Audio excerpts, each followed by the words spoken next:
नमस्कार दोस्तों, आज हम लेकर आए हैं घमासान विधानसभा का। हम आपको बताएंगे अलवर की हर विधानसभा के बारे में। आज हम जिस विधानसभा सीट की बात करेंगे वो विधानसभा सीट अलवर ही नहीं राजस्थान में भी हॉट सीट में आती है। पूरे राजस्थान ही नहीं हिंदुस्तान में भी बब्बर शेख के नाम से प्रसिद्ध पूर्व विधायक ज्ञानदेव आहूजा जी को कौन नहीं जानता। आज हम चर्चा करेंगे उनके सुपुत्र जो मेरे साथ बैठे हैं जय आहूजा, उनसे बात करेंगे विधानसभा क्षेत्र के बारे में। सर, आपका अलवर न्यूज चैनल में बहुत बहुत स्वागत है, अभिनंदन है। आपका, आपके चैनल का, अलवर न्यूज का और आपके सभी दर्शकों का जय आहूजा की ओर से हार्दिक अभिवादन। आप लोग as a news channel Alwar की जनता को सभी मुद्दों से जागरूक रखते हैं और बहुत ग्राउंड पे भी परिश्रम करते हैं। पीयूष जी, इसके लिए आपका बहुत धन्यवाद, आभार। सर, हम बात करेंगे रामगढ़ विधानसभा क्षेत्र की। उससे पहले हम एक छोटा सा जीवन परिचय आपके बारे में जानना चाहेंगे कि आपकी जो एजुकेशन हुई, कहां से हुई, आपका व्यवसाय क्या है और आपके आगे के गोल क्या है। जैसा सबको विदित है, मेरा नाम जय आहूजा है और मूल जो हमारा परिवार का घर है या हमारा जो गांव है वो खैरसल है, अलवर जिले में ही। 1962 में मेरे पिताजी जो श्री ज्ञानदेव आहूजा जी के बड़े भाई थे, मैं उनका भतीजा हूं, वो मेडिकल में एडमिशन के लिए जयपुर गए थे, एसएमएस मेडिकल कॉलेज। उन्होंने वहीं से अपनी पढ़ाई की। मेरी ननिहाल भी अलवर है। बहुत बड़े प्रसिद्ध समाज सेवी, बहुत ही लोगों के बीच में विख्यात डॉक्टर कुमार जी नाना जी थे, अब रहे नहीं, स्वर्गवासी हो गए। और ये जो पूरा राजनीतिक परिदृश्य है पीयूष भाई, ये हमारे नाना जी की पुण्याई ही है। आहूजा साहब, ज्ञानदेव आहूजा जी और मेरे पिताजी एक ही परिवार के दामाद हैं, यानी दोनों सगी बहनें हमारे ही घर में हैं, मेरी माँ और मेरी मासी। और इस नाते से हम संयुक्त परिवार है सदैव से। मेरी पढ़ाई लिखाई सारी आदर्श विद्या मंदिर जो हमारे संघ के आरएसएस के विद्यालय होते हैं वहां जयपुर में हुई है। उसके बाद मैंने कॉमर्स कॉलेज से ग्रेजुएशन किया और फिर आफ्टर मैरिज मेरा विवाह बसवा में, मेरी ससुराल है बांदीकुई बसवा, आप सब जानते हैं, राजगढ़ के पास में। मेरी पत्नी मूल रूप से दिगंबर जैन परिवार से है, मीनाक्षी नाम है उनका। 2 बच्चे हैं, बिटिया बड़ी है जानवी, वो अभी पोस्ट ग्रेजुएशन कर रही है, और बेटा मेरा छोटा है, वो विद्यालय में है 11वीं क्लास में। और ये सारा जो मामला है अलवर तो मेरा मतलब घर ही है। और 12वीं कक्षा में था जब आहूजा साहब ने पहली बार चुनाव लड़ा, तो मैं उस समय भी स्कूल से 15 दिन छुट्टी लेके आया। रामगढ़ और अलवर के लोगों का मैंने पिछले 30 साल में विशेष रूप से मेडिकल फील्ड में किसी को कोई भी समस्या हुई, मैंने पूरी रात खड़े होकर लोगों के ऑपरेशन कराए, उनके लिए ब्लड की व्यवस्था की। ये काम मैं सतत आज भी कर रहा हूं। इसके अलावा मेरे जीवन में एक बहुत बड़ी अद्भुत घटना हुई। हमारी अरोड़ वंश की, पंजाबी खत्रियों की और सभी खत्री समाज जो अरोड़ वंश है हमारा, चाहे सिंध के हो, चाहे पंजाब के, चाहे बलूचिस्तान के, मूल सभी लोगों की कुलदेवी हिंगलाज माता है। तो जब इंटरनेट आया, सोशल मीडिया आया, फेसबुक आया, तो 2009 में मैं हिंगलाज माता के मूल शक्तिपीठ जो बलूचिस्तान में, जहां ऐसा माना जाता है कि मां सती जो भगवान शिव की पहली पत्नी थी, उनके मां सती का ब्रह्मरंध्र यानी ब्रेन वहां पे गिरा है और वो सनातन धर्म के 52 शक्तिपीठों में प्रथम स्थान रखता है। तो उनको खोजते खोजते मुझे पता लगा कि पाकिस्तान में हिंदू समाज की और सिख समाज की 4 निरीह नाबालिग बच्चियों का रोज अपहरण होता है। रोज उनको जबरन कलमा पढ़वा करके, उनका धर्मांतरण करके और उनका जबरन निकाह करा दिया जाता है। सुप्रीम कोर्ट तक केसेस लड़े गए, लेकिन एक भी बच्ची हमें वापस नहीं मिली, क्योंकि वहां पर एक अमेंडमेंट हुआ था जुल्फिकार अली भुट्टो के समय जब वो प्रधानमंत्री थे कि शरिया और पाकिस्तान के संविधान में जब भी टकराव होगा तो शरिया लॉ को प्राथमिकता दी जाएगी, पाकिस्तान का संविधान उसके सामने नीचे हो जाएगा। तो ऐसी बच्चियां जिनका जबरन कलमा पढ़वाया जाता है, पहले तो उनका झूठा मेडिकल टेस्ट करा के ये साबित किया जाता है कि ये अब मैच्योर हो गई है, शारीरिक रूप से बालिग है। और फिर शरिया ये कहता है जो बच्ची या बच्चा शारीरिक रूप से बालिग है, उसने कलमा पढ़ लिया तो वो जायज है, और कलमा पढ़ने के बाद उसका उसके काफिर माता पिता से सदैव के लिए संबंध समाप्त हो गया। तो 9-9 साल की, 10-10 साल की, 11-11 साल की बच्चियां सुप्रीम कोर्ट तक केसेस लड़ने के बाद भी माता पिता को इस कारण से वापस नहीं मिली आज तक, और उनके 40-40, 50-50 साल के आदमियों से जबरन निकाह करवाए गए। इस बात ने मेरे चित्त को झकझोर के रख दिया।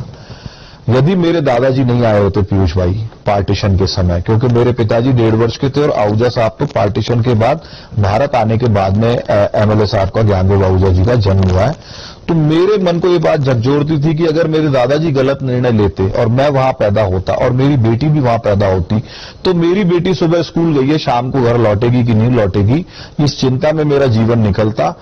अब जब मुझे इतना सुंदर जीवन मेरे दादाजी के निर्णय के कारण, सही निर्णय के कारण और भगवान की कृपा से मिला है, तो मेरे को अपने जीवन में सबसे पहला काम ये करना है कि पाकिस्तान में फंसे हुए हिंदू बहन बेटी, बच्चे बच्ची और परिवारों को निकालना है।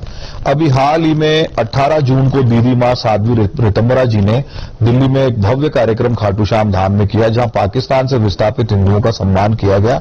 वहां एक और राजपूत समाज की 5 बच्चियों के परिवार को हमने बहुत क्रिटिकल सिचुएशन में रेस्क्यू किया। हम लोग पिछले कई वर्षों में लगभग 13,500 हिंदू और सिखों को पाकिस्तान से लीगली रेस्क्यू कर चुके हैं। हमारी संस्था निमित्तकम के प्लेटफॉर्म पे हम लगभग 3,500 लोगों की नागरिकता करा चुके हैं और लगभग 7,000 ऐसे हिंदू और सिखों के वीजाओं का पुनर्जीवन करा चुके हैं जो कि लीगल जानकारी नहीं होने के कारण या धार्मिक वीजा पे आकर के 29 दिन बाद वीजा एक्सपायर हो गया और वो उन्होंने सरेंडर कर दिया, हम उस नर्क में वापस नहीं जाएंगे। तो ऐसे लोगों के हम करीब 6,500-7,000 लोगों के वीजा भी पुनर्स्थापित करा चुके हैं। इस कारण मुझे हिंदू समाज का, हमको और हमारी टीम को बहुत प्रेम मिला, मुझे और मेरे बड़े भाई ओमेंद्र रत्नू जी को, माननीय संघ परिवार के लोगों का, माननीय विश्व हिंदू परिषद के अधिकारियों का और अन्य हिंदू संगठनों का हमको बहुत सहयोग, बहुत आशीर्वाद मिला। तन मन धन से हमारा लोगों ने साथ दिया। अन्य हिंदू समाज के विषयों पर भी हम लगातार काम करते रहते हैं और एक हिंदू एक्टिविस्ट के रूप में मुझे हिंदू समाज का इतना प्रेम मिला कि देश दुनिया में मुझे लोग अपने इस पागलपन के कारण जानते हैं। तो ये 2-3 मिनट में मुझे लगा जितना मैं बता सकता हूं मैंने बताने का प्रयास किया। अब हम बात करेंगे रामगढ़ जो विधानसभा क्षेत्र है उसके बारे में, और आपका एक बड़ा ही चर्चित बयान रहा है बुटोली गांव का, एक मूर्ति वाला मामला था जिसमें आपने बयान दिया था कि कमर के नीचे नीचे मारे, धारा 324 और 323 लगेगी, उसमें कुछ नहीं हो सकता। तो ये बयान जल्दबाजी में निकल गया या फिर सही में आपने बयान किया? किसी भी घटना के पीछे कोई न कोई परिप्रेक्ष्य या कॉन्टेक्स्ट होता है।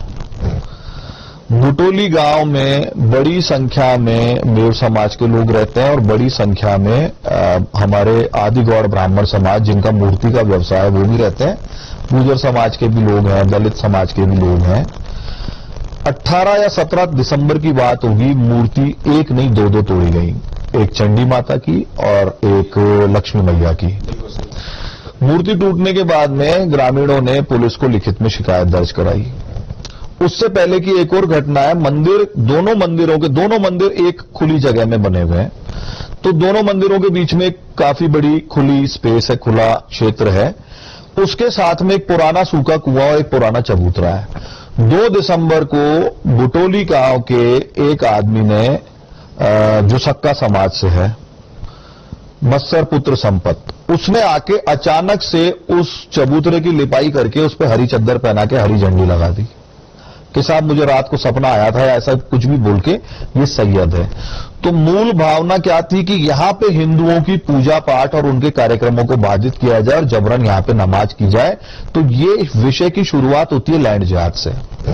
वहां एक बहुत बुजुर्ग बाबा जी रहते हैं, बाबा जी ने गांव में जाके सबको बताना शुरू किया, गांव की पंचायत हुई, उसको समझाने का प्रयास किया, उसने कहा मर जाऊंगा पर मैं वहां नमाज पढ़ना नहीं छोड़ूंगा। तो जहां 1947 से आज तक कोई सैयद नहीं था, वहां रातों रात सैयद कैसे पैदा हो गया, ये मूलभूत प्रश्न था।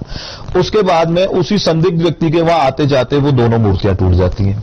मूर्तियां टूटने के बाद पुलिस को बुलाया जाता है और पुलिस 18 तारीख को शायद पुलिस को एप्लीकेशन दे दी जाती है। पुलिस के अधिकारी आकर के एसएचओ साहब और डिप्टी साहब ये कहते हैं कि राहुल गांधी की भारत जोड़ो यात्रा अभी निकलने वाली है, पूरा जाब्ता, सभी लोग हम उसमें व्यस्त हैं, कृपा करके 2-4 दिन आप इस मामले को शांत रखो, हम इसमें कार्रवाई जरूर करेंगे। सीधे साधे ग्रामीण लोग उस बात में आ जाते हैं। ये 18 तारीख की बात होगी। चलते चलते एक और पंचायत हुई, उन्होंने फिर समय मांगा, उनको फिर समय दिया। इसके पीछे के भी मेरे वीडियोज हैं जहां पे हम बार बार पुलिस प्रशासन को एप्रिशिएट कर रहे हैं कि आप पे हमें पूरी उम्मीद है, आप हमें वचन दे रहे हो, आप अपना वचन निभाओगे। इस बीच में ये तीसरी या चौथी पंचायत थी, तब तक कोई कार्रवाई नहीं हुई, उस व्यक्ति को 108 में पाबंद करके छोड़ दिया। पुलिस के समक्ष हमने पुलिस को बुला करके वो सारे हरे कपड़े और झंडियां उतरवाई और लगातार पुलिस की इग्नोरेंस के कारण उस दिन मुझे ये कहना पड़ा कि जिस कौवे ने हमारी माता जी की मूर्ति चोंच मार के तोड़ी है, उस कौवे का इलाज हम ही कर देते हैं। ये एक बहुत ही ऐसी परिस्थिति थी कि पुलिस प्रशासन ने हिंदू समाज को यहां पे अपनी गिनती में से निकाल दिया इस एरिया में। इसके पीछे क्या राजनीतिक, आप मानते हैं राजनीतिक इच्छा थी? नहीं, राजनीतिक इच्छा थी या नहीं थी, पर राजनीतिक संरक्षण तो अपराधियों को मिलता है ना। अपराध होते हैं। अभी की घटना मैं आपको बताता हूं, वहां की पुलिस, अयोध्या की पुलिस हमारे यहाँ के एक स्थानीय थाने में आई। वो पुलिस अधिकारी, व्यक्तिगत रूप से मैं उनको जानता हूं, ठीक आदमी है, इसलिए मैं थाने का नाम नहीं ले रहा हूं। उन्होंने अयोध्या की पुलिस को 3 घंटे बिठाया, साइबर क्राइम के 30-40 नाम लेके आई थी अयोध्या पुलिस। अयोध्या के आसपास के इलाके में काफी साइबर फ्रॉड हुआ और वहां के एक डीवाईएसपी भी आया। 3 घंटे उस पुलिस को बिठाए रखा, इतने में गांव खाली हो गया, सारे साइबर क्रिमिनल छोड़ के भाग गए। मैंने उन एसएचओ से जाके निजी रूप से बात की कि यार आप ये क्या कर रहे हो, देश के बारे में सोचो, निरीह लोगों को साथ लूटपाट हो रही है। और कहा भाई साहब, चुनाव तक हम कुछ नहीं कर सकते, पुलिस तो राज की होती है और राज जिनका है उनके ये इंस्ट्रक्शन है कि अभी बाहर की पुलिस को सहयोग नहीं करना और साइबर फ्रॉड वालों को नहीं पकड़वाना।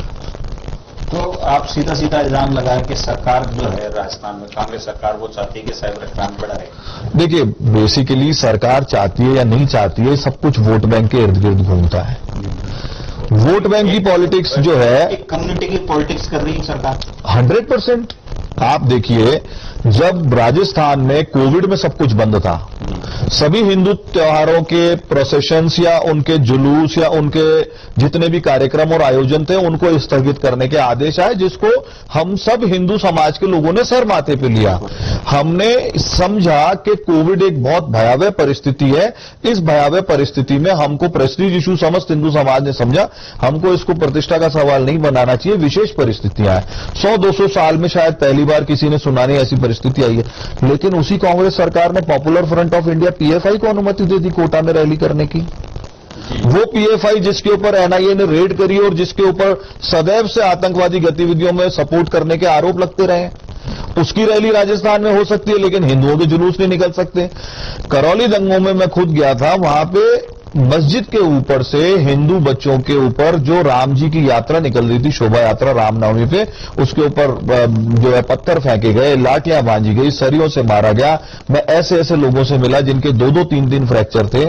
पुलिस सरकार के दबाव में उनको जयपुर तक इलाज के लिए भेजने को तैयार नहीं थी। हमने कहा साहब 2-3 कांस्टेबलों के साथ भेज दो, इनका इलाज हम लोग करा देंगे, इन बच्चों का जीवन खराब हो जाएगा।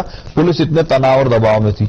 हिंदू लड़कों की जमानत 25 दिन बाद होती है जिनके ऊपर हमला हुआ, जो शिकार हुए, और मुस्लिम लड़के 151 में दूसरे दिन घर पहुंच जाते हैं। ये डॉक्यूमेंटेड प्रमाण है, आप इसको डिनाई नहीं कर सकते। तो यहां अपीजमेंट का नंगा नाच चल रहा है, दुनिया जानती है।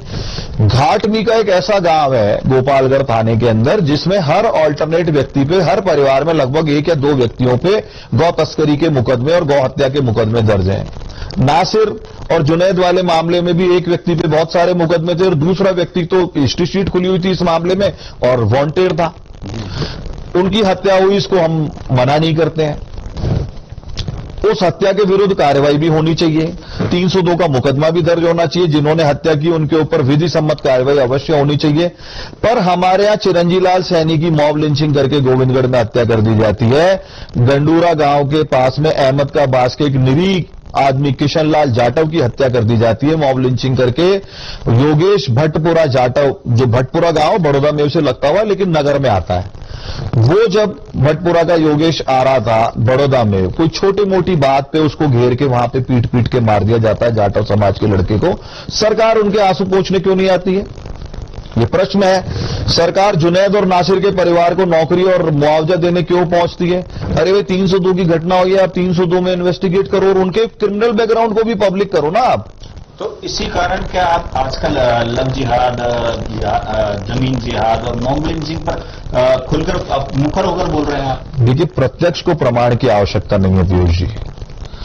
सहजपुर गांव है, अलावड़ा से थोड़ा ऊपर जाके हमारे विधानसभा क्षेत्र में हीनपुर के पास में मालपुर में पड़ता है, वो मालपुर पंचायत में, अंदर से सब गांव कनेक्टेड है।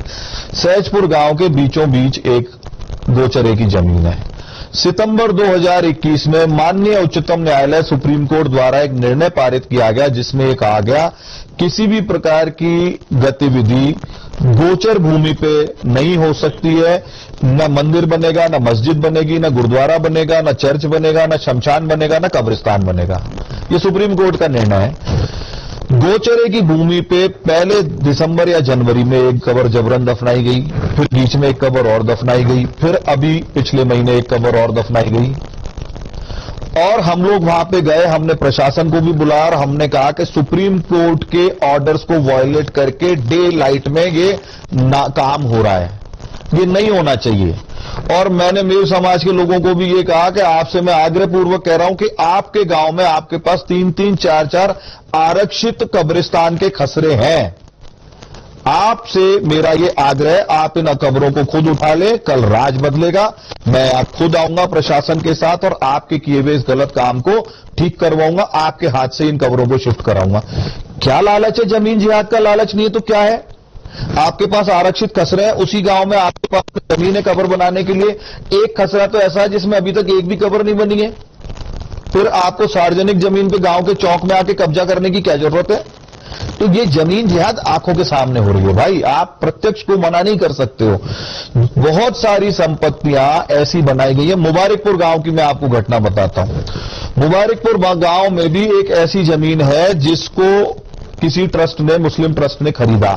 वो पीछे बढ़ना चाहते हैं, वो बगल में बढ़ना चाहते हैं। अरे भाई, तुम्हारी 1 बीघा लिखी हुई है, चलो पुराने जमाने की, उसमें भी कोई कब्रिस्तान का नाम आ रहा है, तो आप स्कूल के ग्राउंड की जमीन क्यों खाना चाहते हो? नहीं, सही।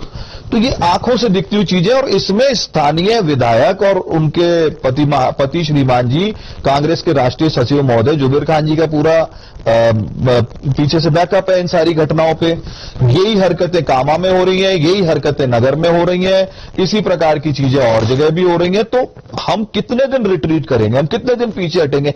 आपने हमको धकेलते धकेलते दीवार के लगा दिया है। अब आपका दीवार तोड़ के तो हम पीछे जाने से रहे, तो अब हमको सामने खड़े होके आपका आंख में आंख डाल के मुकाबला करना हमारी मजबूरी है।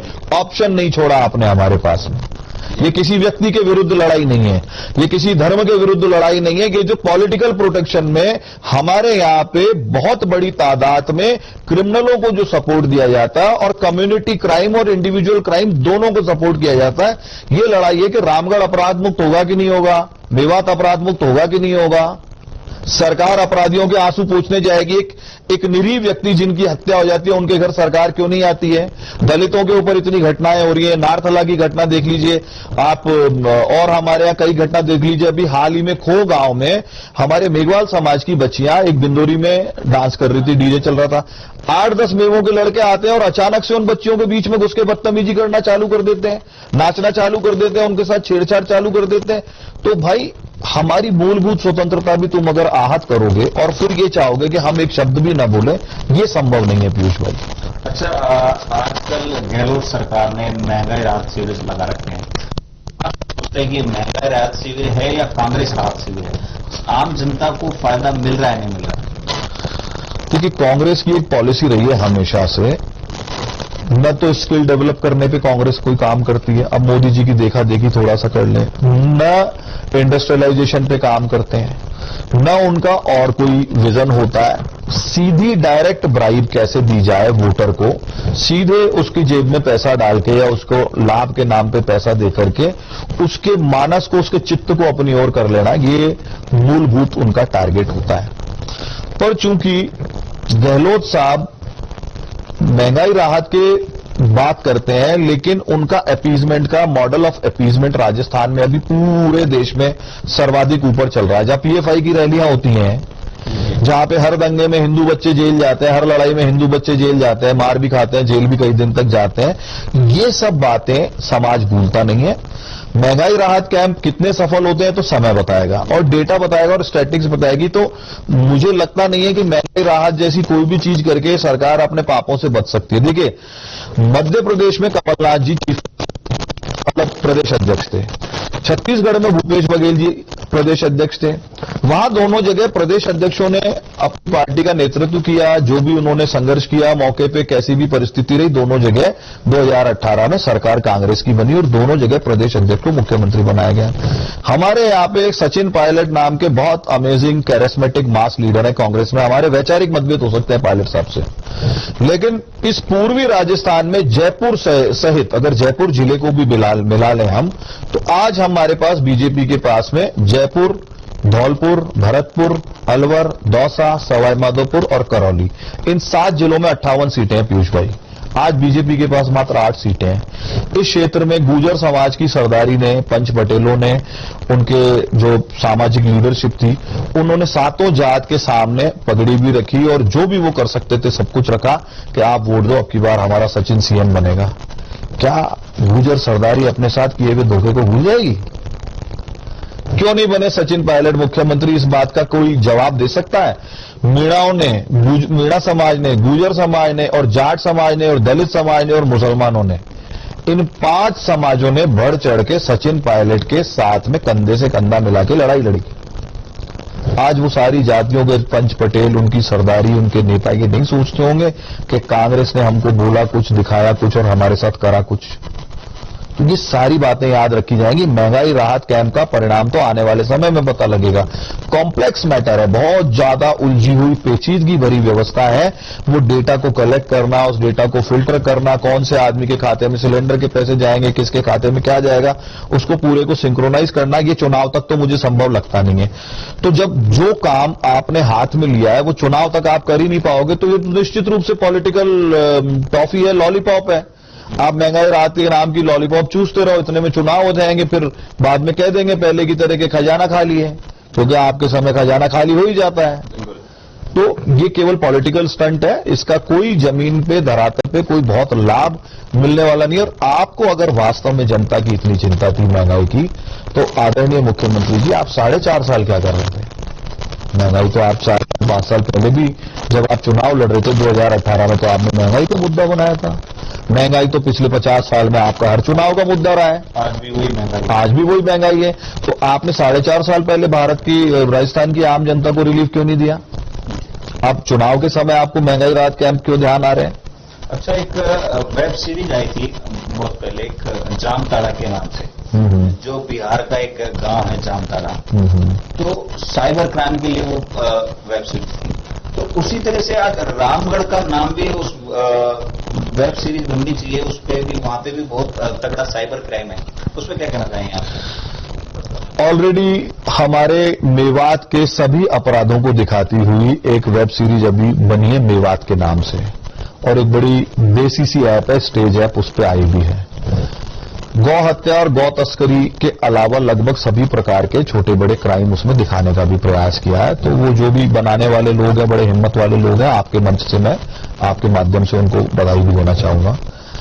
देखिए, मैं अभी हाल ही में, मेरे एक छोटे भाई हैं सुखविंदर सिंह, उनका उन्होंने कोई सामाजिक मामले में मध्यस्थता की थी, तो सामने वाले पक्ष ने उनका भी झूठा नाम एक केस में लिखा दिया।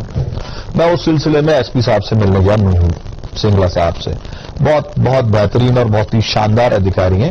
उनकी टीम से भी मेरी बात हुई, तो मैंने उनकी टीम ने मुझे बताया कि साहब, मैंने कहा साइबर क्राइम पे क्या चल रहा है? बोले भाई साहब आपने पढ़ा नहीं। मैंने कहा पढ़ा था, इसीलिए पूछ रहा हूं।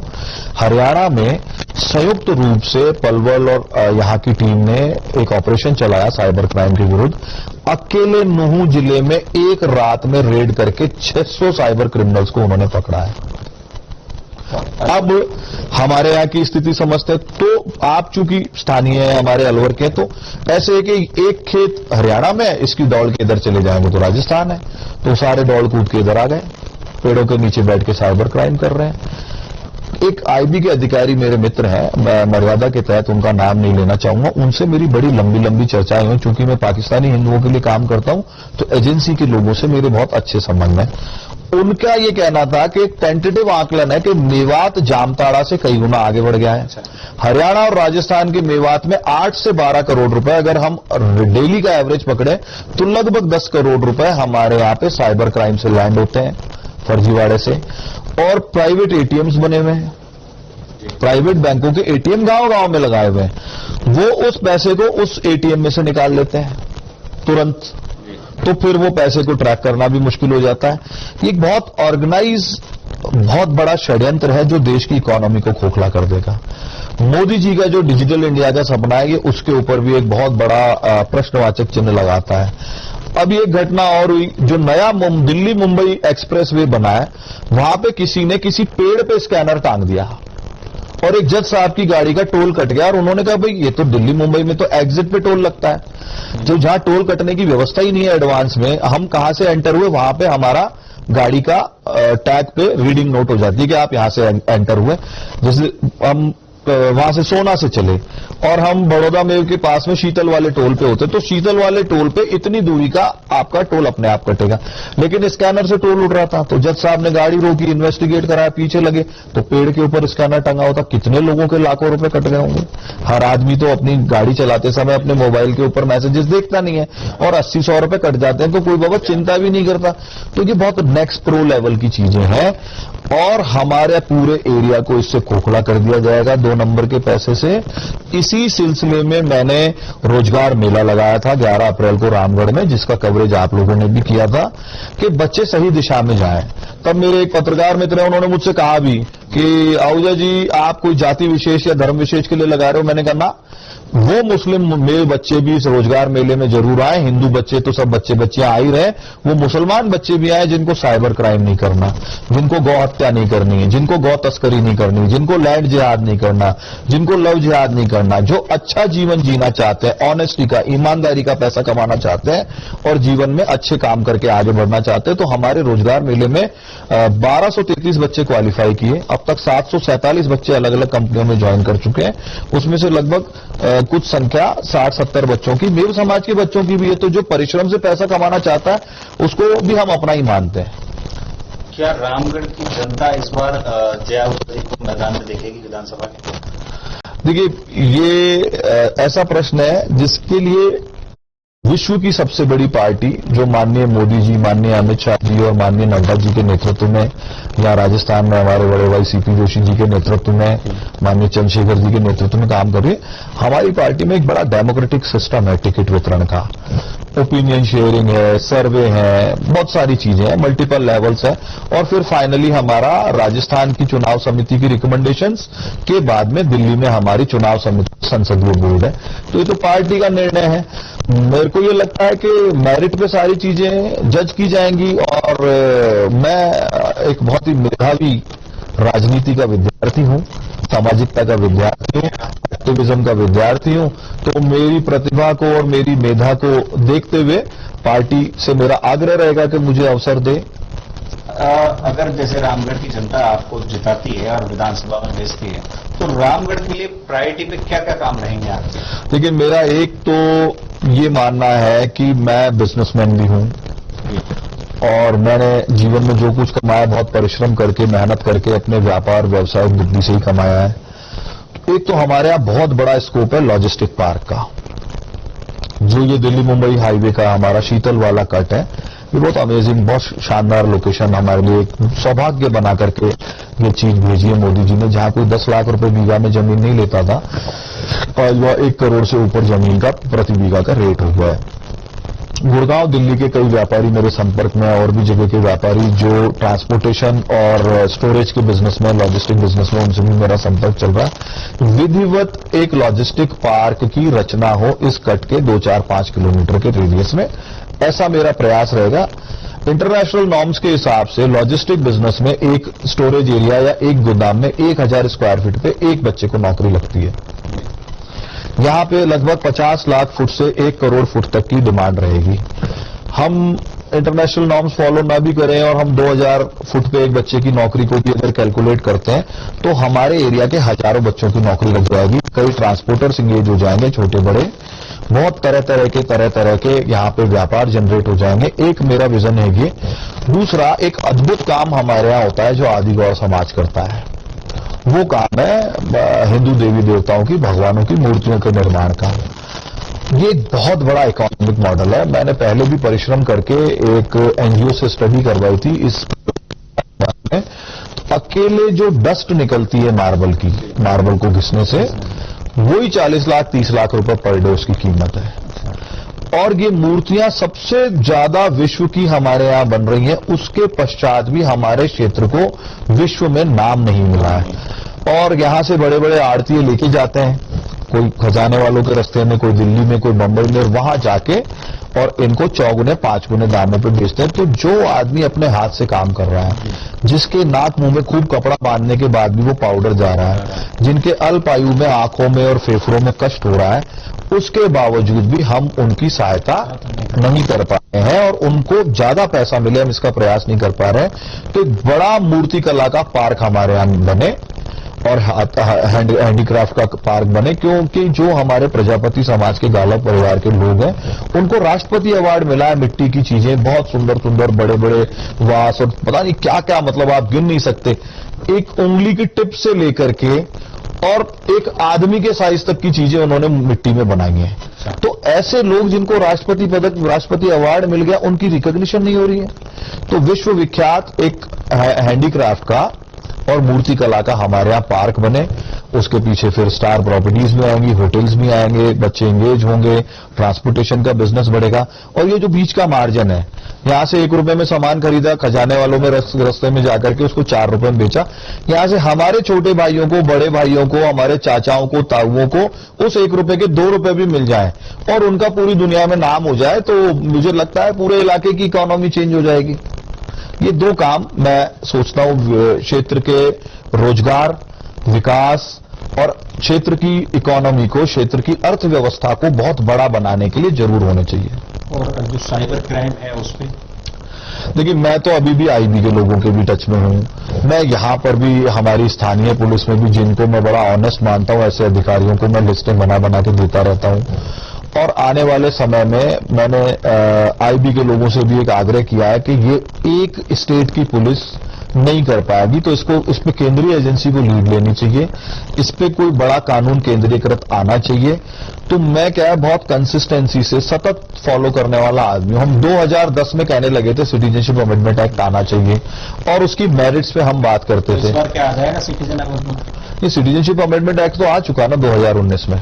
नहीं, जनसंख्या नियंत्रण कानून जो है, नहीं, अभी तो भारत सरकार की प्राथमिकता यूसीसी पे सबसे सुझाव लिए जा रहे हैं। 11 लाख से अधिक हमारे लॉ कमीशन के पास में सुझाव आ गए हैं। एक देश एक संविधान। हाँ, एक देश एक कानून। संविधान तो एक है ही, लेकिन संविधान में भी जो संविधान की मंशा थी कि समान नागरिक संहिता भारत में होनी चाहिए, है ना, यूनिफॉर्म सिविल कोड होना चाहिए, सभी के ऊपर एक प्रकार का कानून हो।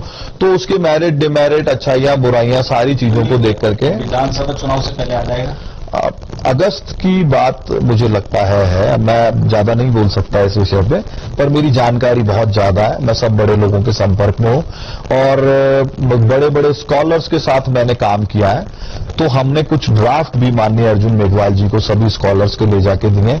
अभी मैं फिर कल मोदी जी की सभा है बीकानेर में, फिर वो फ्री हो जाएंगे तो अगले 2-3 दिन में मैं फिर मेघवाल साहब से मिलकर के उनको कुछ ड्राफ्ट और सौंपने वाला हूं, जो रिसर्च लोग करने वाले लोग लिख रहे हैं। आपके चाचा जी ज्ञानदेव अहूजा जी आजकल जनसंख्या नियंत्रण कानून को लेकर पूरे हिंदुस्तान में घूम रहे हैं, तो उस पर भी क्या कहना चाहेंगे? देखिए, जब तक आम जनता में से किसी विषय पे आवाज नहीं उठती है, एक समाज में हम एक गूंज पैदा नहीं करते हैं सभी को साथ में लेके, तब तक सरकार को भी ये लगता नहीं है कि इस विषय पे आम जनजीवन का, आम जनता का समर्थन है। मुझे जनसंख्या नियंत्रण कानून के बारे में एक बड़ी हास्यास्पद बात लगती है। लोग भी कहते हैं मुसलमानों के विरुद्ध है। पीयूष भाई, आप और हम बचपन से बड़े हुए हैं। पहले जो सड़कें छोटी थी वो सरकार ने दुगनी चौगुनी कर दी, फिर भी ट्रैफिक कम नहीं हो रहा। पहले जो स्कूल थे, नए नए स्कूल बन गए, फिर भी बच्चे कम नहीं हो रहे। पहले जितनी नौकरियां थी उसकी तुलना में कई गुना नौकरियां बढ़ गई, फिर भी बेरोजगारी कम नहीं हो रही। तो हम आबादी बढ़ाते जाएंगे। अभी रामगढ़ में पानी की पोजीशन हमारे यहाँ ये है कि जहां 50 फुट पे पानी होता था आज से 25 साल पहले, वहां 500 फुट और 800 फुट के बोरिंग करने पड़ रहे हैं। तो प्राकृतिक संसाधनों की सीमा है, डेवलपमेंट, इंफ्रास्ट्रक्चर डेवलपमेंट की भी सीमा है, स्कूल कॉलेजेस की भी सीमा है, रोजगार की भी सीमा है। अब आप बच्चे पैदा करते जाओगे तो आप इनको नौकरी कहां लगाओगे, आप इनको खाना कैसे खिलाओगे, आप इनको पढ़ाओगे कैसे? तो ये हम सब की सामूहिक जिम्मेदारी है। अब चूंकि सरकार बहुत साल से बच्चे दो ही अच्छे, ये समझा रही है 50-60 साल से, किसी को जिसको समझ में आ गई, जिसको नहीं आ रही।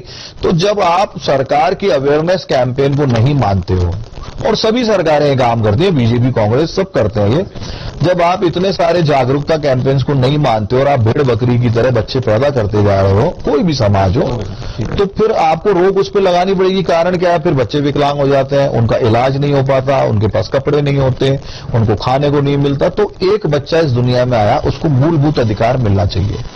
तो आप बहुत सारे बच्चे मत पैदा करो, ये आवश्यक है। सभी कुछ। चलते चलते लास्ट में एक चीज जानना चाहिए कि रामगढ़ जो विधानसभा है, अलवर है, पूरा राजस्थान है, की जनता को आप विधानसभा चुनाव 2023 के लिए क्या संदेश देना चाहेंगे? मैं एक ही संदेश देना चाहूंगा कि एक बलिष्ठ, सक्षम और ताकतवर समाज ही अपनी बहन बेटी, अपने मंदिर, अपने धर्म स्थान, अपने समाज की रक्षा कर सकता है। हमारे बच्चों को आप सिर्फ मनी मेकिंग, पैसा कमाने की मशीन न बनाएं। उनके लिए अगर अखाड़े बंद हो गए तो अखाड़े खोलने में सहयोग करें। रामगढ़ में मेवात का पहला शूटिंग रेंज बच्चों को शूटिंग सिखाने के लिए मैं खोल रहा हूं। दूसरा, अखाड़ा भी एक शुरू कर रहा हूं। हमारे सब बच्चों से मेरा आग्रह, क्रिकेट खेल के अपना समय खराब न करें, क्योंकि क्रिकेट खेल के आप कहीं नहीं पहुंचोगे। अगर आप इंडिविजुअल गेम्स खेलोगे जिसमें आपकी व्यक्तिगत दक्षता और क्षमता के आधार पर आप ओलंपिक भी खेल सकते हो, आपको नौकरी का भी कोटा मिल सकता है। मैंने अखाड़ेबाजी, पहलवानी और शूटिंग इसलिए चुना है क्योंकि पिछले 15 वर्षों में हमने सर्वाधिक मेडल इन्हीं दोनों खेलों में जीते हैं। तो युवाओं से मैं कहूंगा, व्यसन मुक्त जीवन जिएं, अखाड़ों में आएं, शूटिंग करें और व्यक्तिगत खेलों में अपनी पहचान बना के देश दुनिया में देश और समाज का नाम भी रोशन करें, और साथ ही इतने बलिष्ठ बने कि अपनी बहन बेटी, अपना समाज, अपने बच्चों को सुरक्षित कर पाए, अपने बच्चे बच्चियों को जागरूक करें। जो लव जिहाद से मामले चल रहे हैं, परिवारों में जागरण करना भी हमारी जिम्मेदारी है। आपके आसपास कोई लैंड जिहाद की घटनाएं हो रही हैं, उसकी सूचना हम तक पहुंचाना भी आपका दायित्व है। हम कंधे से कंधा मिला के सबसे आगे आपके हिस्से की सब गोलियां अपनी छाती पे खाने को तैयार है, पर हम तक बात समय पे पहुंचे, इस जिम्मेदारी को आप सबको लेना पड़ेगा। और सभी बड़े बुजुर्गों को, सभी बच्चों को, हमारे पूरे विधानसभा क्षेत्र के और मेवात के लोगों को मैं कहना चाहूंगा कि हमारा प्रतिरोध आहूजा साहब के समय जैसा होता था बुरी घटनाओं के प्रति, गलत घटनाओं के प्रति, अब उस प्रतिरोध को और तीखी धार देने का काम हम लोग करने वाले हैं। तो आपको आगे की तैयारी के लिए जुट जाना चाहिए, और जैसा हमारा विचार है और जैसे हमारी पार्टी है और जैसे हमारे अद्भुत व्यक्ति मोदी जी हैं, उनके नेतृत्व में विधानसभा चुनाव की तैयारी में आप सबको भी उठ खड़े होना चाहिए और भारतीय जनता पार्टी के कमल के फूल के परचम को और भगवा ध्वज को लहराने की पुनः तैयारी करनी चाहिए। धन्यवाद। ये थे हमारे साथ रामगढ़ विधानसभा क्षेत्र से जय आहूजा जी। आगे भी हम इस तरह के प्रोग्राम हर विधानसभा के लिए लाते रहेंगे। तब तक के लिए आप सभी दर्शकों का बहुत बहुत धन्यवाद।